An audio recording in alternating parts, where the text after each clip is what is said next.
Welcome. I'm Harmony Slater, your host of the Finding Harmony podcast. Over the past 20 years, I've taught thousands of yoga teachers and students to explore the intersection between ancient wisdom and modern everyday life, using mind-body practices to heal, awaken, and manifest their dreams from the inside out. This podcast is a sanctuary for those feeling overwhelmed by life's challenges. Are you ready to jump in and discover how these challenges aren't actually in the way, but are the way to finding harmony? Let's invite the magic back in.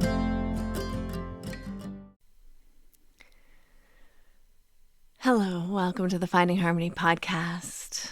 Today is a different kind of day. We've paused our typical episode or what we had scheduled, what we had planned, to just hold space and to create a moment of silence, a moment of reflection, and a time, an episode to honor our teacher, Shri Sharath Joyce, who passed away suddenly on Monday this week, or I guess it'll be last week, but I'm recording this early, so this week.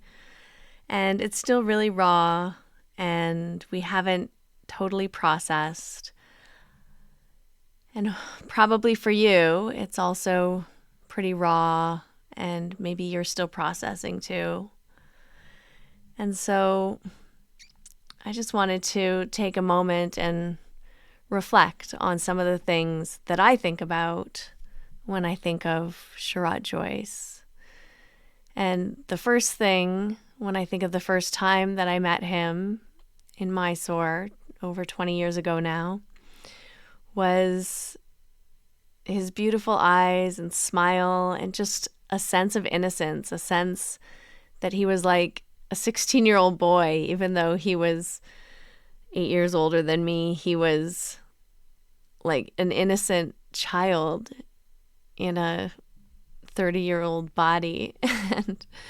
And it was just so interesting to me that he was able to also, at his essence, I feel there was that innocence still. You know, you could see him just really loving play. He loved the amusement parks. He loved nature, being out taking photographs of tigers and on safari, and just being with nature in the natural environment. I think if he had his way, his wish, he would have been a wildlife photographer. And that was really what made him come alive. And when Guruji passed away, it was a big weight for him to carry the students.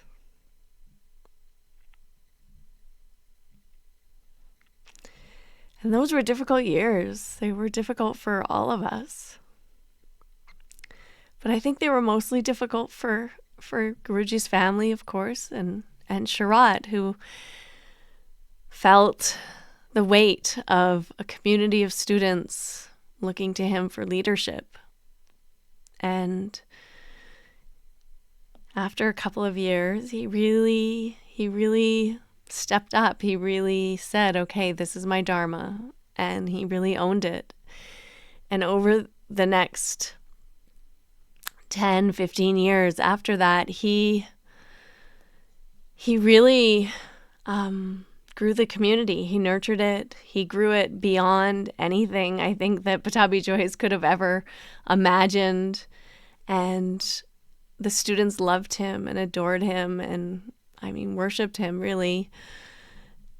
And he held a global community together with his love for the practice, his devotion to his grandfather, and his dedication to his own practice and to teaching and to learning and growing and maintaining the teachings in a continuous way and maintaining continuity. And so I just really want to take a moment and just honor his legacy here today. And It's not always easy grief. It can be complex. And I know maybe many of you listening, maybe some of you had never met Sharath, and it feels like a very clean kind of relationship. And maybe you're not grieving so much, but feeling maybe sadness for teachers or friends or people in your life who are grieving. And some of you listening,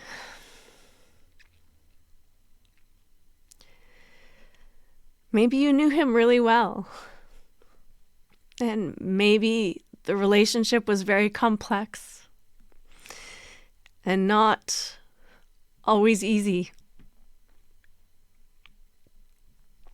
And I think when anyone we love dies and leaves their body, and we've had good times and challenging times and beautiful moments and memories, and also moments of feeling conflicted or strong negative emotions. It brings up a lot.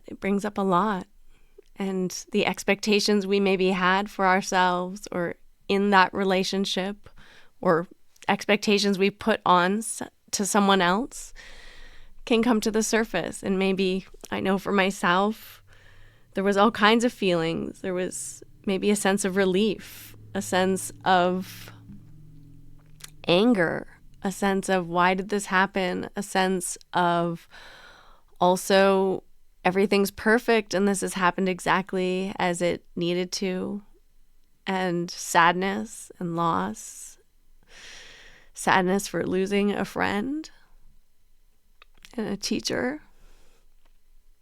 sadness for his family, imagining what it would be like to lose my son or to lose my father or my brother. And so we can connect that way through these difficult emotions, and to just the sense of loss of someone that we'll never see again. But also there's hope and light in knowing that energy, consciousness, love transcends physical form. I read this poem by Thich Nhat Hanh, and I wanted to share it with you because it says a lot of what I was feeling and thinking. And it's been up and down all week, obviously. I've been holding space for people in the community and connecting with old friends that I've known for a long time. And maybe you've been doing the same thing. And in a way, it's been really, really beautiful. All of these people coming together and just holding each other energetically, emotionally, supporting each other, loving up on each other. And I think that if Sharath could have had any result in any death, he probably picked the best one. He was out in the forest surrounded by people who loved him. It was quick and painless and immediate, and he got to bring all of this global community together, multiple different generations of practitioners, all who knew him at different stages in his life, all just feeling the impact, the vibration, the echo of him leaving, and having it affect them in whatever way it is. And whatever way it's affecting you is perfect and fine. And it's not that you're going to feel one way. And I think sometimes when we are grieving or when we lose people we love, it's complex, and we wonder why we're not feeling just sad or upset, and then you can feel guilty for even feeling joy.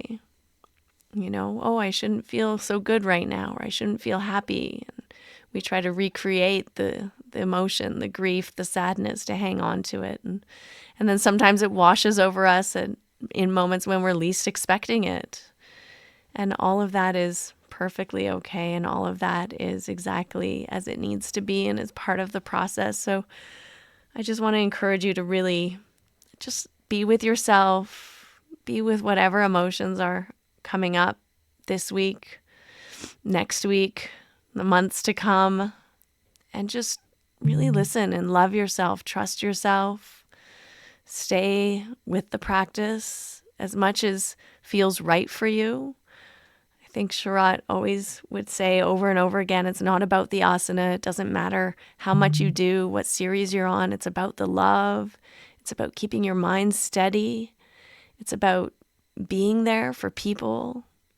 He was really a sensitive heart, and he had to build a lot of walls and a lot of boundaries to keep his energy from being sucked out, possibly, to preserve his own space and energy. But at his heart, who he was just so beautiful, so sensitive, so in touch with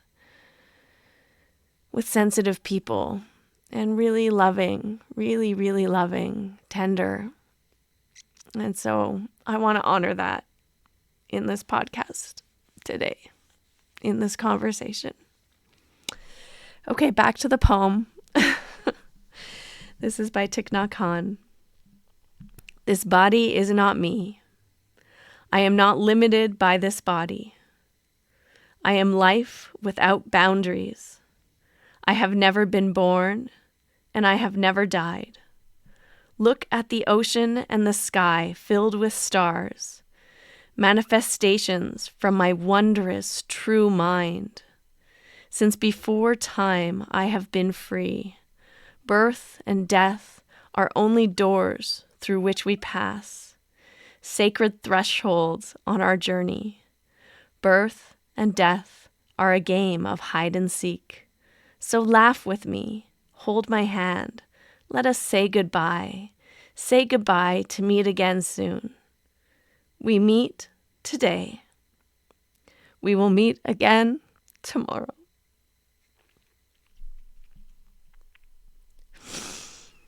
We will meet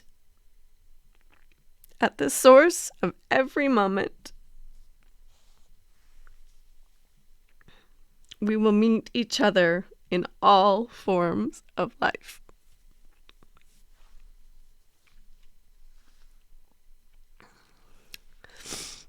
So,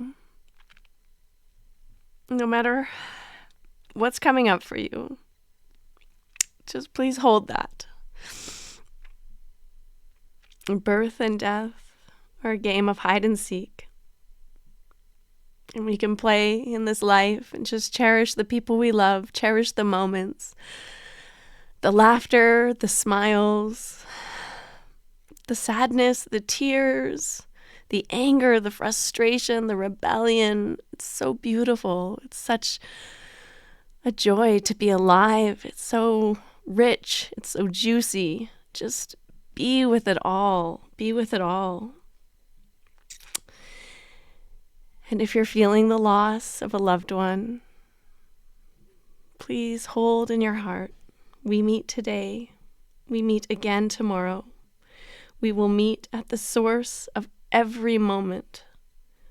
We meet each other in all forms of life.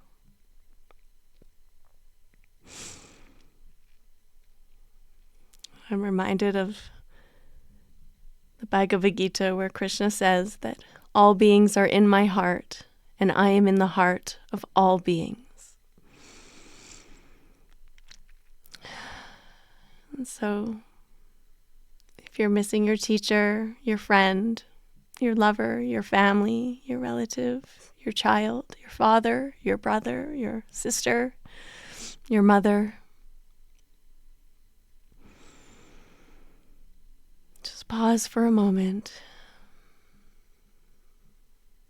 and breathe deep. And just feel their presence, their being in your heart.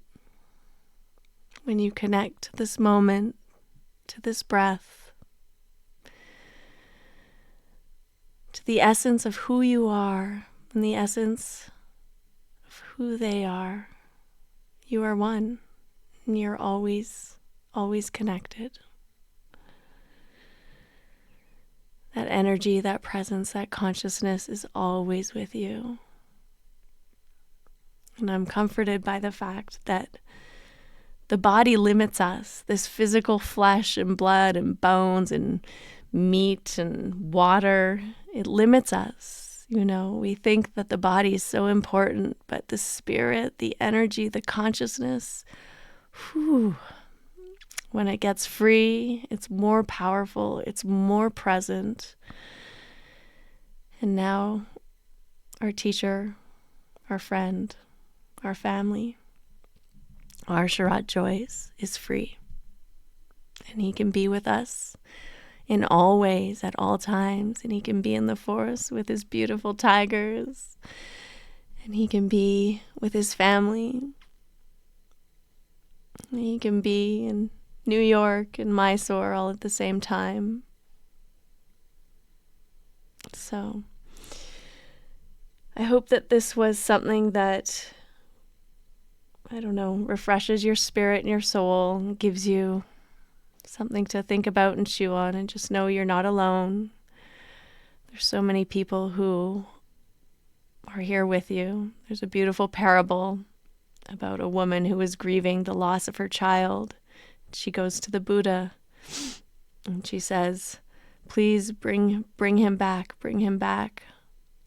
And she's holding the dead body of her child. And the Buddha says, you put him here and go to every house and ask everyone if they can give you any house, if you can find any house that hasn't experienced death, have them give you some kind of seed, let's say a mustard seed, and then bring it back here. We'll give it to the boy and he will come back to life. And so she leaves the body of her son and she starts to go around to all of the houses to get the seed that will be the magic seed to bring her son back to life. But it has to be from the house of people who haven't lost someone they love or experienced death in some way. She knocks on the first door and no, they've lost their grandmother. She knocks on the second door. No, they lost their uncle. She knocks on the third door, and on it goes. And of course, she goes through the whole village and everyone has lost someone they love. And she comes back. She says, now I understand. So we're stronger in community and we're stronger together. And we can support each other and hold each other, not just through loss, but also through victory and triumph and joys, and celebrate each other as well. So reach out if you want support or if you're looking for, just someone to listen. Please don't hesitate to, send us a message, drop us a note, and remember, you're not alone in this. We've lost 3 really important teachers this year, and I just want to acknowledge that. And acknowledge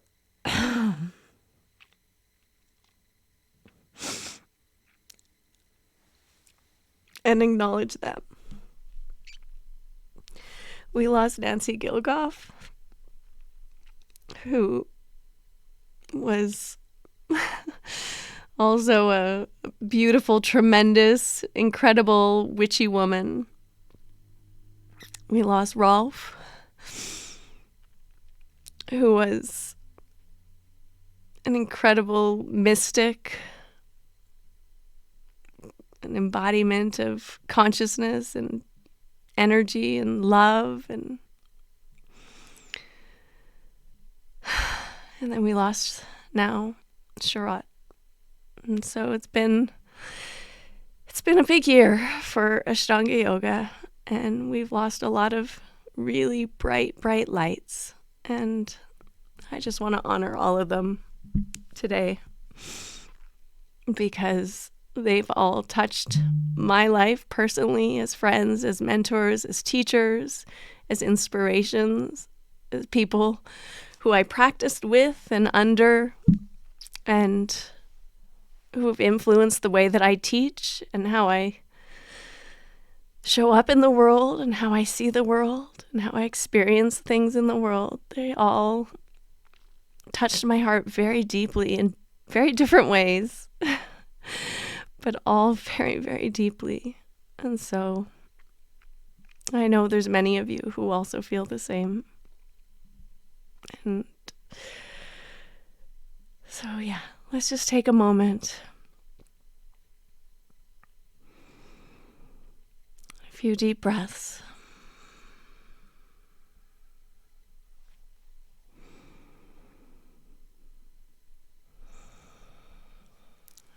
I'd like to just close with a mantra today, a chant, a Sanskrit mantra. This one is about the infinite and the fullness of all things.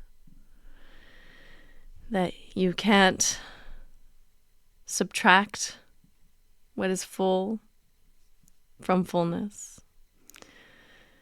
So the outer world is full with divine consciousness, with love, with infinite love.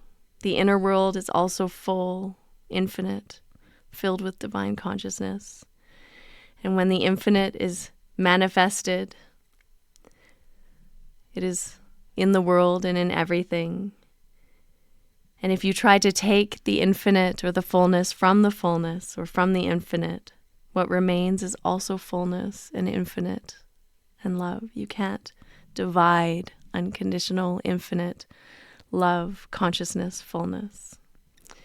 So let's chant this chant together.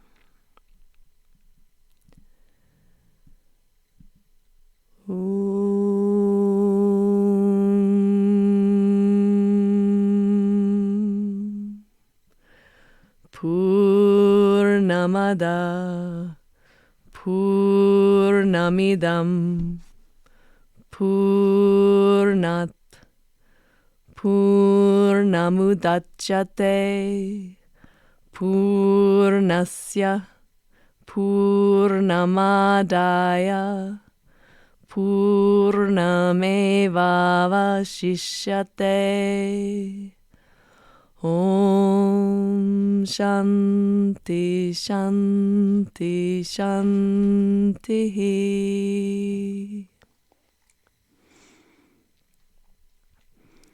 Om Shri Gurubhyo Namaha. Hari Om. Tat Sat. Thanks for hanging with me today.